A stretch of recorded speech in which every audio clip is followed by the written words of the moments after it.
On April 14, 2003, Maria Cruz's supervisor and colleagues at Barclays were shocked to notice that she missed work without an explanation, as she was always prompt and reliable by nature. They called her personal number, but to no avail, and then they reached out to her closest emergency contact, her aunt named Rebecca. Almost immediately, Rebecca knew this was entirely out of character for her niece, due to how responsible and work-orientated she was. Maria's relatives made their way to her apartment, and the sight of all the newspapers at her front door was sign number 2 that something was not right. Wasting no time, they contacted the police who entered her house. To their surprise, there was no sign of foul play or Maria herself. All of her essential documents were still there, such as her passport. The only things gone were her shoes and purse. So what happened here? Taking a few steps back, we need to understand some previous context. Maria was an intelligent and financially well-to-do woman who worked hard for her success. Born in the Philippines, she came to the United States and obtained her U.S. citizenship, an MBA, and a position as a financial analyst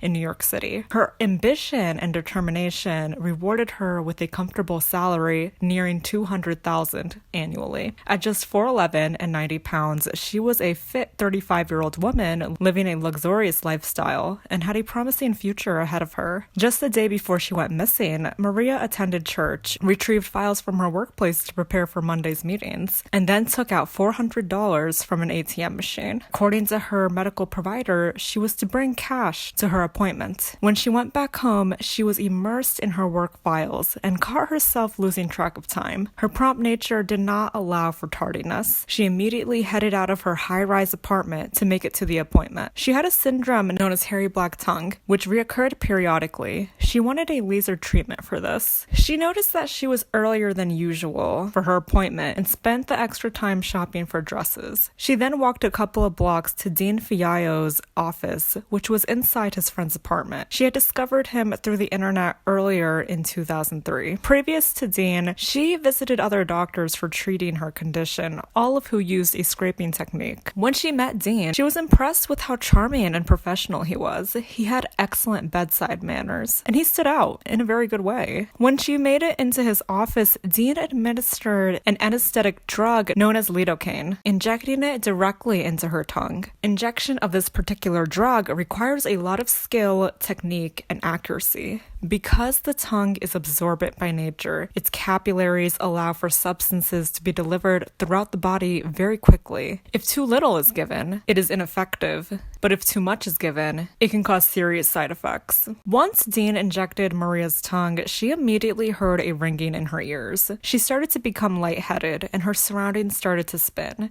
A metallic and acid-like taste manifested in her mouth, and her body temperature rose. To any professional, this would obviously raise alarms. But Dean was not only ignorant to these red flags, he was actually unlicensed and not a doctor at all. Dean has an interesting background, not only because of how he got away with illegally practicing procedures, but how he managed to keep going even after multiple run-ins with the law in previous years. Initially a construction worker, in 1996, he first got exposure to treating skin after working in a spa. He was then inspired to make his own dermatologist office that offered numerous services such as laser hair removal treatments, tattoo removals, and electrolysis. When caught with possession of a forged instrument, he was sentenced to 3 years probation. He lied about his credentials, claiming to have a Master of Science degree, an RPI, and an electrologist certification, which actually expired a while back when he failed to obtain the continuing education units required to keep his certification. In 2002, he was arrested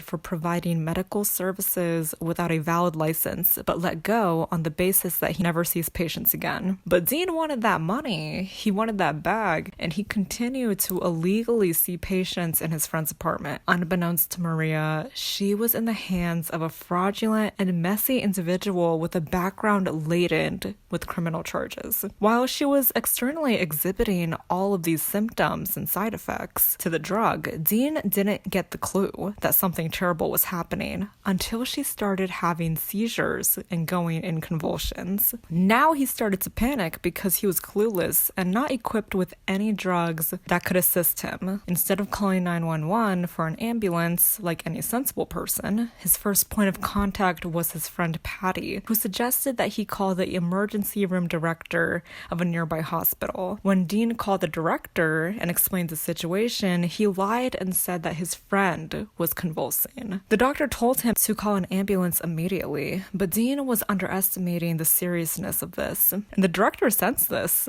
Dean hung up on him, and when the director tried to call him back, he noticed that he had been blocked. At this moment, it wasn't registering in Dean's brain what he should do. Now, I don't know if he was just so shocked that he couldn't even process doing the right thing and calling for professional intervention, or if he realized he was in deep shit and will probably face life imprisonment, given his background. Honestly, I'm thinking it's the latter reason because of how conniving and manipulative he seems. When the seizures stopped, he thought everything was under control again, until he noticed Maria had no pulse anymore. He knew she was dead. During this pivotal moment, he ended up calling even more acquaintances of his, such as his accountant, financial advisor, and even a random friend. He told them that Maria had reacted negatively to the drug and that she was dead. He expressed his helplessness in the situation and how he didn't know what to do. Like anyone with sensible judgment, all of his acquaintances replied that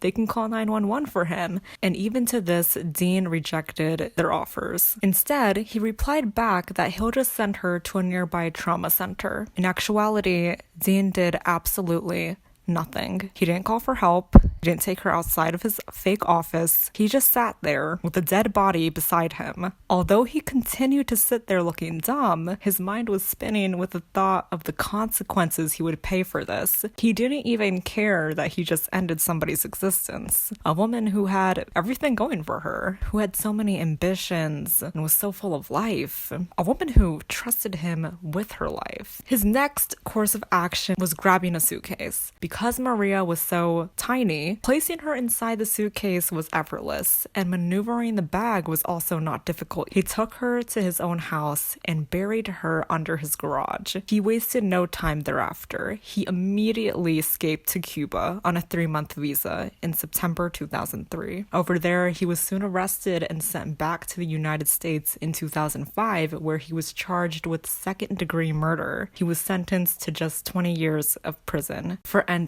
somebody's life.